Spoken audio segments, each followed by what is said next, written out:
Hello and Merry Christmas, everyone. I hope you all are having a wonderful holiday with your family and friends. I am recording this on Christmas Day, actually, so I hope you guys are having a good one, and I know I am. So what we're going to do here in today's video is I'm going to go over a complete guide on the 11 Fury Warrior Twink. We're going to go over gear, enchants, gems, optional consumables, profession-based enchants if you level those professions, and just choices that you can generally have to min-max if you choose to on this class. I'm going to go ahead and pan over to my other pre-recorded video with the actual complete guide. This thing's going to have slides with information on it, so feel free to pause at any time. I will also include this with timestamps at the bottom so you can click and navigate where you want to be to quickly skip the content you don't need. And if you prefer to read it instead, this is also in my Discord, which will be linked down below. Anyways, let's get to it. All right, guys, so we're going to go ahead and start this off with the armor pieces that are best in slot for your Fury Warrior. And the top of the list is the helmet. Now, for the helmet, you're going to have to go to Zangarmarsh, and you're going to have to go to Cenarian Refuge.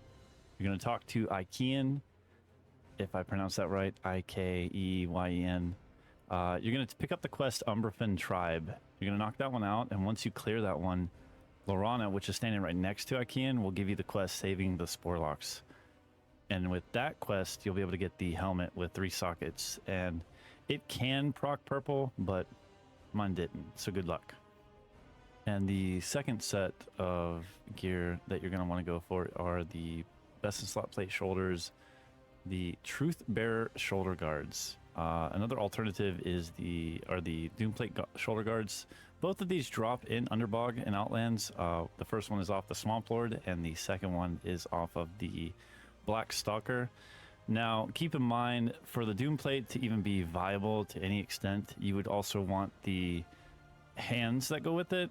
But after I found it myself and saw what it scales down to, the 2-set bonus scales to only 4 crit. And with the Truth Bearer and the other option for hands, I think Doom Plate should only be a placeholder if you haven't received the first option yet. So don't go for Doom Plate, just use it as a placeholder for now. Next up is the best in slot plate chest. So the first choice would be the breastplate of Righteous Fury, which drops off the last boss in Slave Pens. I'm not even going to try to pronounce that name. Let's be real. The second option is off of Hellfire Ramparts, the first boss. The second option, again, it's more of a placeholder and better suited for a paladin than a warrior, but it's still viable in the long term while waiting to get the other one, because the socket bonus is spell power and you don't use any on a warrior. So keep that in mind. Now, for best in slot hands, your first option is going to drop from the maker in the Blood Furnace, called Iron Blade Gauntlets. Now, you have a second option that drops off Keladon, the Breaker, in the Blood Furnace as well. This is the Doom Plate alternative that I was talking about earlier. Keep in mind, this one is more of a placeholder and not a permanent one, because it doesn't really give any extra stats with it by itself. And even with the 2-piece bonus, the combination of the first choice of both the gauntlets and the shoulders is just better all around. For legs, this also drops in the Blood Furnace off of the maker as well. It's called Bloodlord Leg Plates. Your alternative choice is going to be off the Swamp Lord in Underbog, called Greaves of the Iron Guardian.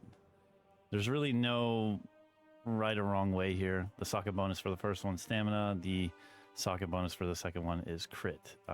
User preference at this point. For your belt, both pieces drop off of Gazan in the Underbog, and I hope I pronounced that right. Correct me if I'm wrong in the comments below. But your first choice is studded girdle of virtue. I can English, I swear. And girdle of gallantry. Now, I personally believe the first choice is the best one because it gives both crit and versatility, and the socket bonuses.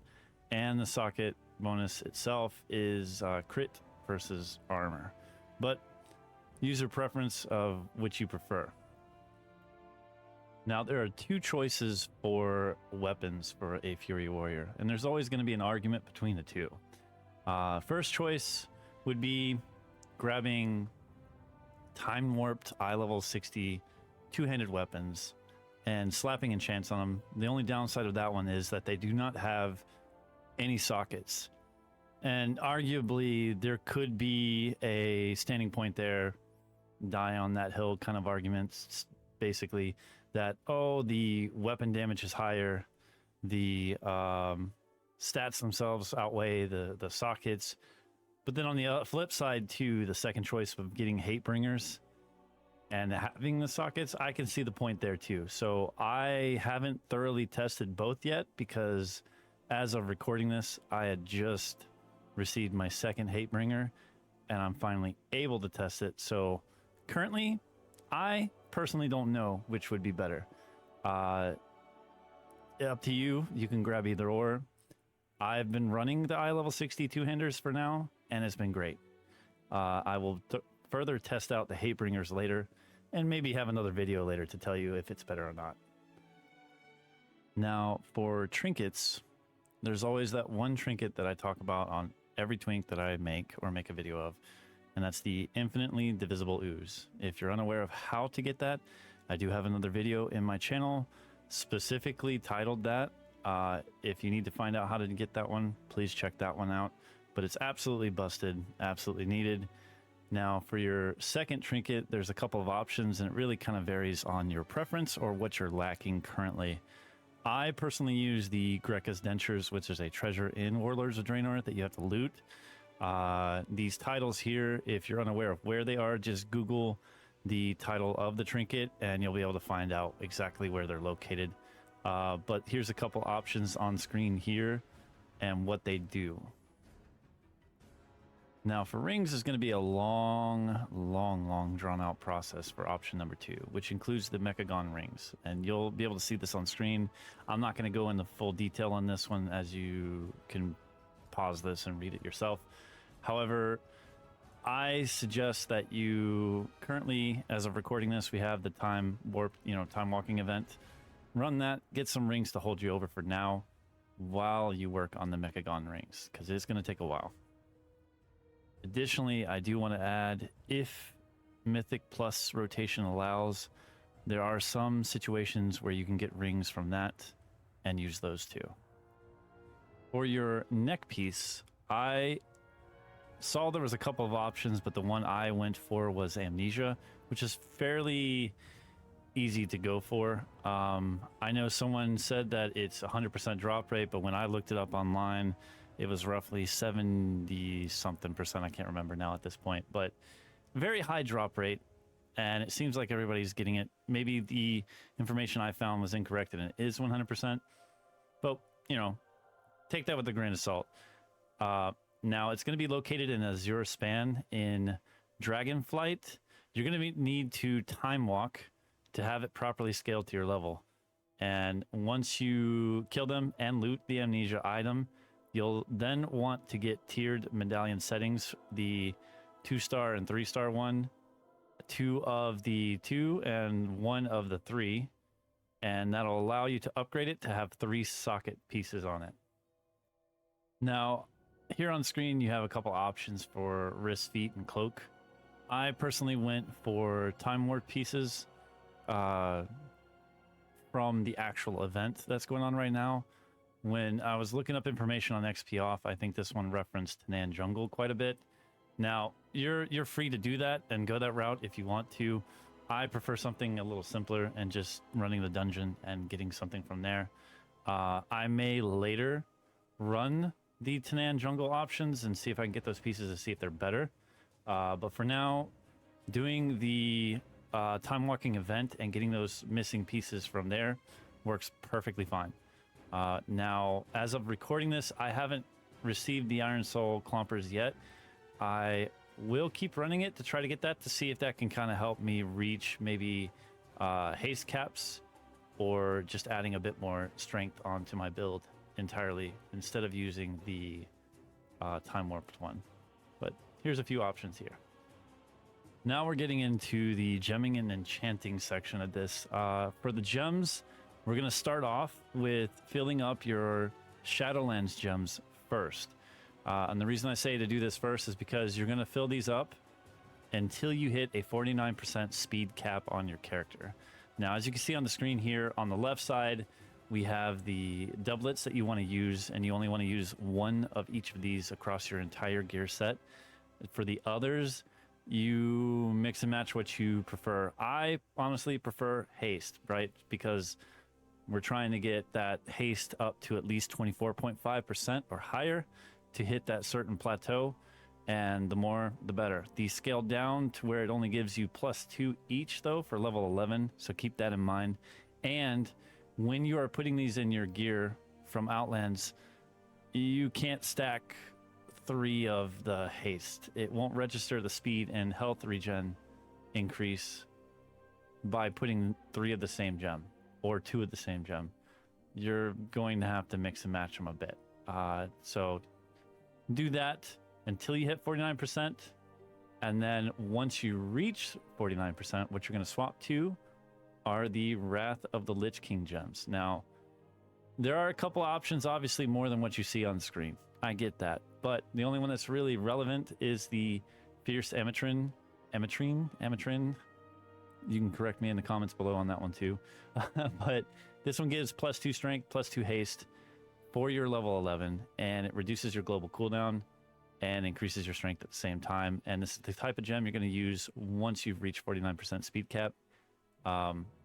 Keep in mind though, as of recording this, when I went to buy it on my server, they were like 1,400 gold. So if you already have a jewel crafter of sorts that can make it for your character, and it's not a free-to-play account, I would highly suggest that.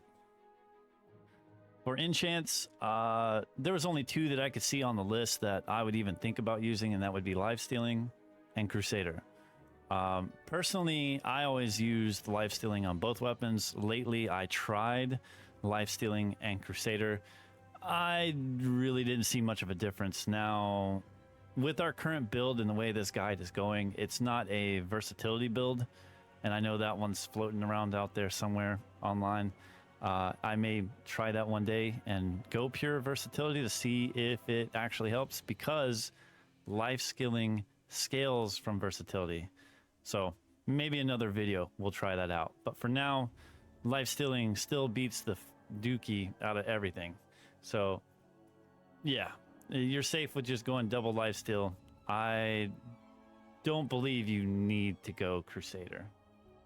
And for your armor enchants, the obvious, we're gonna stick with haste. So for the cloak, for the gloves, and any option that we have that can be enchanted, we're gonna go with haste because we want to reduce our global cooldown, right? And for the neck, Mark of the Hidden Satyr, bracer, superior strength, chest, super stats, and now for boots, very important, minor speed. You're not going to use the other ones, Tuskar's Vitality, etc., because it does not stack with other speed, enchants, bonus speed, everything. Basically, minor speed is the only one that's going to work for you, and that's the only option you have.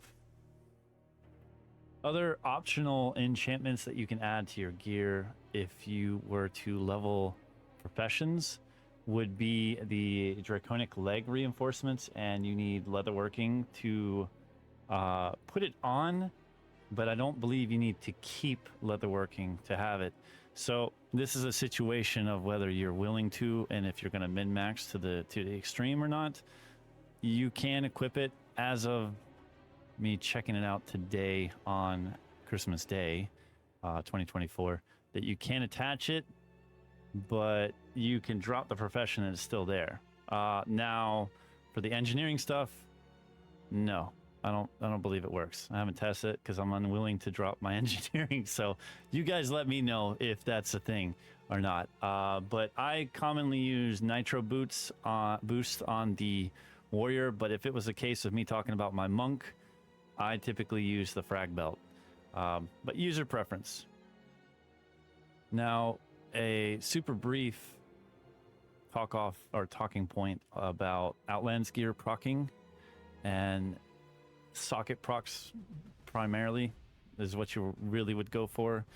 Is that all the gear that you get in Outlands, minus like, I don't know if weapons can proc it. Correct me if I'm wrong, but if not all, most of it can proc sockets and or speed, leech, avoidance, etc. So my suggestion is that you get fully best in slot prior to really running for this kind of setup. And once you're already set up with your base gear, best in slot, then go back to Outlands and start running things in hopes that it will drop it again, but drop it with an extra socket. So the last thing I want to touch on are consumables. There's clearly other options than what I list here on the screen. This was just the cheapest one that was on there. The other options that were more expensive did the exact same stats: 2 stamina, 2 versatility. So the Roast Raptor, on my server anyways, was the cheapest, wasn't very expensive. However, the Elixir of Giant Growth gives 4 strength at level 11. It only lasts 20 minutes, and it was pricey. I personally don't think it's worth it to buy it. If you were to do any professions on your character, you could go alchemy. However, off topic and currently not on the screen with that information, when I was discussing this with another Twink player, they said that inscription is a better choice than alchemy, and that we could just buy these.